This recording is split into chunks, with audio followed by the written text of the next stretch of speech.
Israel nació en uno de los territorios más secos del planeta, sin ríos, con desiertos interminables y una población que crecía a un ritmo explosivo.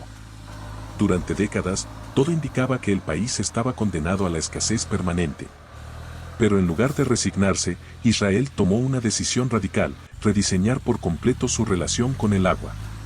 Lo que ocurrió después no solo transformó un desierto en una potencia agrícola, sino que convirtió al país en un referente mundial en ingeniería hídrica. Y lo más sorprendente es que casi nadie fuera de la región entiende cómo lo logró. No olvides suscribirte. Muy pocos países han enfrentado un reto tan extremo y han conseguido superarlo con tanta determinación como Israel. En un territorio donde más del 60% de la superficie es árida y las precipitaciones son escasas e impredecibles, la idea de asegurar agua para una población en rápido crecimiento parecía prácticamente imposible. Sin embargo, Israel logró revertir ese escenario.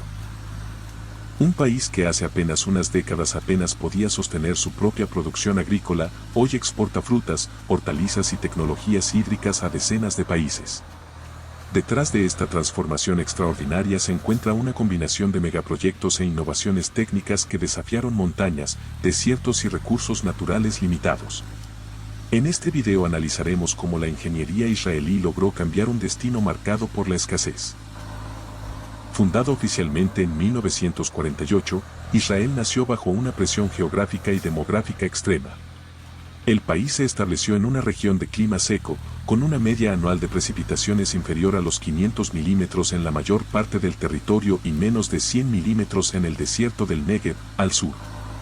Esta realidad planteaba una pregunta crítica: ¿cómo garantizar agua en un territorio sin ríos permanentes, con suelos poco fértiles y una evaporación intensa causada por altas temperaturas? Desde sus primeros años, el acceso al agua no fue solo un problema ambiental, sino una amenaza directa para la supervivencia del nuevo Estado. Al mismo tiempo, Israel experimentó un crecimiento demográfico explosivo. En apenas 4 años tras su fundación, la población casi se duplicó, pasando de unos 800.000 habitantes a más de 1,6 millones. Este aumento fue impulsado por sucesivas oleadas migratorias, principalmente de judíos provenientes de Europa tras la Segunda Guerra Mundial y de países de Oriente Medio y el norte de África. Esta expansión poblacional generó una demanda hídrica que superó ampliamente la capacidad disponible, especialmente en ciudades en crecimiento y nuevos asentamientos agrícolas. Para agravar la situación, el país dependía casi por completo de una única fuente relevante de agua dulce: el Mar de Galilea. Este lago, ubicado en el norte, se alimenta principalmente del río Jordán y sus afluentes.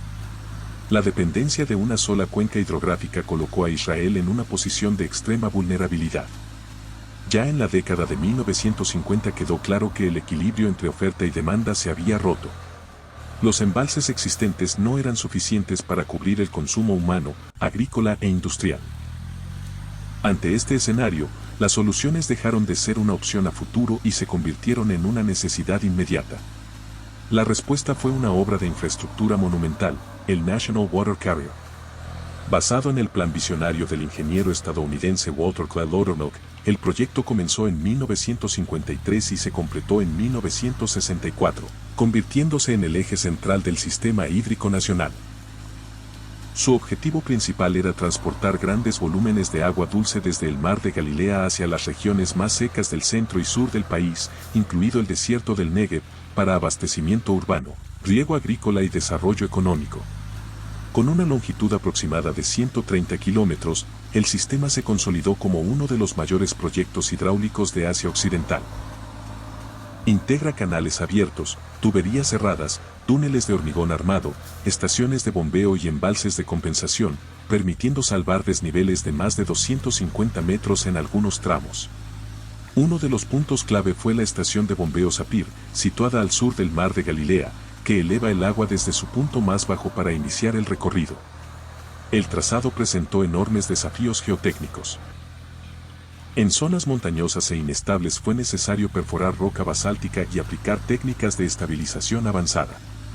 Las tuberías metálicas se fabricaron con aleaciones especiales resistentes a la corrosión y a la presión interna, garantizando su durabilidad incluso bajo operación continua y fuertes variaciones térmicas. El sistema fue diseñado para transportar hasta 72 millones de metros cúbicos de agua al año, una cifra extraordinaria para la década de 1960. En sus inicios, cerca del 80% del agua se destinaba a la agricultura, reflejando la prioridad estratégica de la seguridad alimentaria. Hoy, el sistema sigue operativo, modernizado e integrado con plantas desalinizadoras y redes de reutilización. En paralelo, durante la década de 1960, Israel revolucionó la agricultura mundial con el desarrollo del riego por goteo, creado por la empresa Netafim en el Kibutz Hatzerim. Este sistema sustituyó métodos tradicionales altamente ineficientes, reduciendo pérdidas por evaporación e infiltración. El principio es sencillo pero extremadamente eficaz. El agua se distribuye gota a gota directamente en la raíz de cada planta, maximizando su aprovechamiento. En regiones áridas como el Negev, los resultados fueron inmediatos. Además, permitió la fertirrigación con una precisión sin precedentes, incrementando la productividad incluso en suelos pobres. Con el avance urbano y el agotamiento de las fuentes naturales, Israel entendió que la seguridad hídrica a largo plazo requería una nueva frontera tecnológica, la desalinización. Desde los años 2000, el país desarrolló uno de los programas de desalinización más ambiciosos del mundo, con grandes plantas de ósmosis inversa a lo largo de la costa mediterránea. Actualmente, 5 plantas principales producen cerca de 600 millones de metros cúbicos de agua potable al año, cubriendo alrededor del 80% del consumo nacional.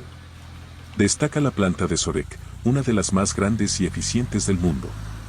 En 2022, Israel dio un paso sin precedentes al bombear agua desalinizada de regreso al mar de Galilea para estabilizar su nivel durante periodos de sequía prolongada, preservándolo como reserva estratégica.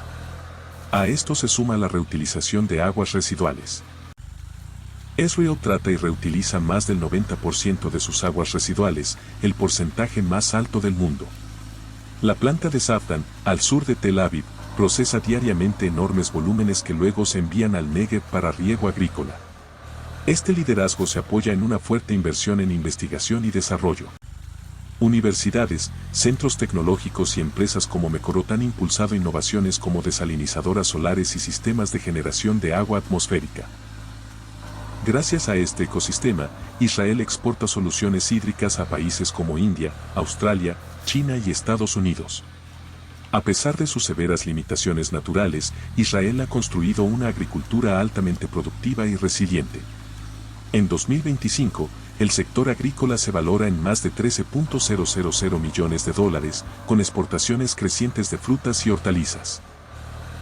Todo ello confirma que, incluso en uno de los entornos más hostiles del planeta, la ingeniería y la innovación pueden cambiar el destino de un país. Al final, la historia de Israel y el agua no es solo la de un país que logró sobrevivir en condiciones extremas, sino la de una nación que decidió no aceptar los límites que le imponía la geografía.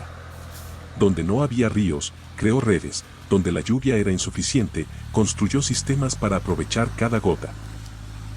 Donde el desierto parecía invencible, aplicó ingeniería, ciencia y planificación a largo plazo.